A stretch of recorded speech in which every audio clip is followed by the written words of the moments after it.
আসসালামু আলাইকুম। আশা করছি সবাই ভালো আছেন। ঈদের পরে ছোট্ট একটি ভিডিও শেয়ার করলাম আপনাদের সাথে।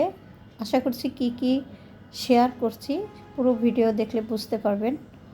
তো এই ভিডিওগুলো আসলে আমার রোজার ভিতরে করা ছিল।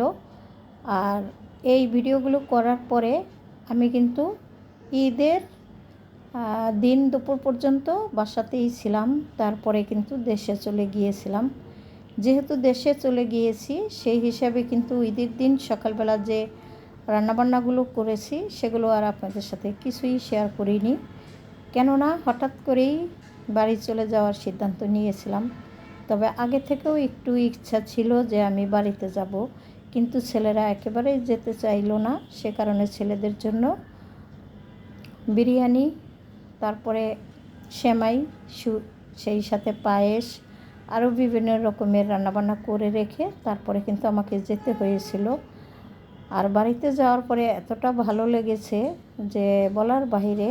4-5 দিন থেকে তারপরে আসছি, কিন্তু এর মধ্যে আমি কিন্তু দেশে কোনো ভিডিও তৈরি করতে পারিনি, কেননা ভিডিও করব কিভাবে, কেউ তো জানে না যে আমি ভিডিও করি। আর সেই হিসাবে আমি কিন্তু কোনো ভিডিওই করতে পারিনি। আর এখানে দুধগুলো ফ্রিজে রেখে তারপরে কিন্তু 1 প্যাকেট দুধ আমি জাল দিয়ে নিলাম। এই ভিডিওগুলো আমার ঈদের 2 দিন আগে করা ছিল।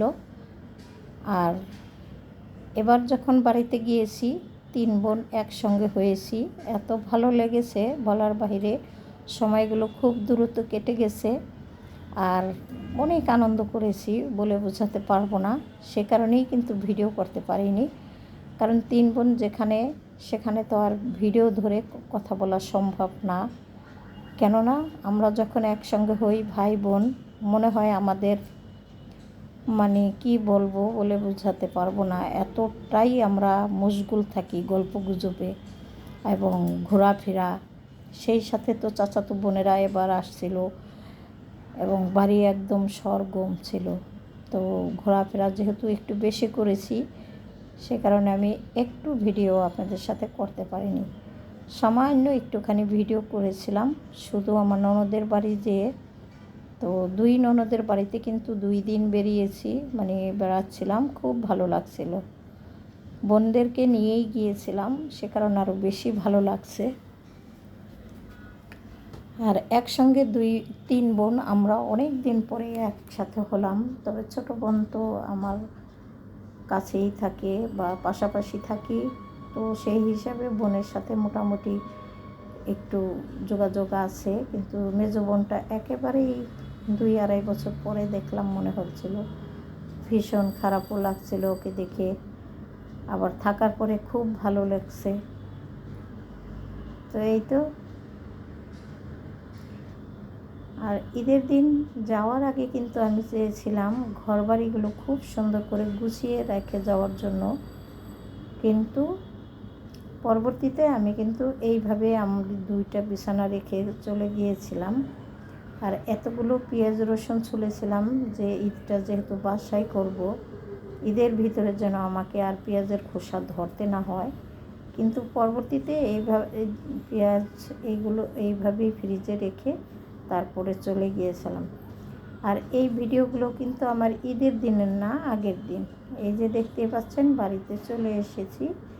এটা ছিল আমাদের রান্নাঘরের পাশে একটা সাগর কলা গাছ আছিল। তো কলা পেকে গেছে।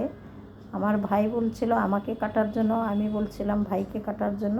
তখন ভাই যখন কাটতে গেল, হুট করে ভিডিওটাই তুলতে পারলাম না, কাটা হয়ে গেল। আর এই নিয়ে আমরা সবাই খুবই হাসাহাসি করছিলাম।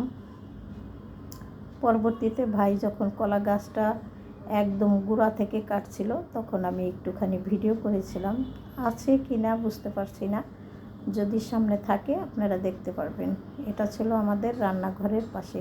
এই যে দেখতেই পাচ্ছেন আমার ভাই কিন্তু কলা গাছটা কেটে ফেললো। আর এই যে এখন যে শেয়ার করছি, এটা ছিল আমাদের লিচু গাছ। লিচু গাছে কিন্তু প্রচুর ফুল এসেছে, সম্ভবত এবার অনেক লিচু ধরবে। আর এটা দেখতে পাচ্ছেন, এটা ছিল হলো পদ্মা নদীর সেই আকাঙ্ক্ষিত জায়গা। সবাই এই জায়গা কিন্তু একদম মানে হুমড়ি মেরে ঈদের পরের দিন দেখতে চলে গিয়েছিল। সেই সাথে আমিও গিয়েছিলাম, আমার মেজো ভাই সাথে ছিল, তার বউ বা ওয়াইফ, ছেলে মেয়ে, আমরা সবাই একসাথে গিয়েছিলাম। এত ভালো লাগছিল। এটার নাম ছিল কাজীর সুরা, তবে এটাকে নাকি দ্বিতীয় কক্সবাজার বলা হয়। তবে যেখানে খুব সুন্দর ভিউ, সেখানে গিয়ে আমি কিন্তু ছবি বা ভিডিও তুলিনি। আমি ছবি আর ভিডিও তুলেছিলাম হলো একেবারেই মানে অন্য একটা জায়গায়। তারপরেও দেখতে এত ভালো লেগেছিল। আর দেখতেই পাচ্ছিলেন যে নদীর পাড়ে এখনও পর্যন্ত ঘরবাড়ি আছে এবং পদ্মা নদীটা কিন্তু শুকিয়ে গেছে, ঢেউ নেই বা কোনো মানে যাকে বলে উচ্ছ্বাসতা কোনো কিছুই নেই, একদম নীরব ছিল নদী।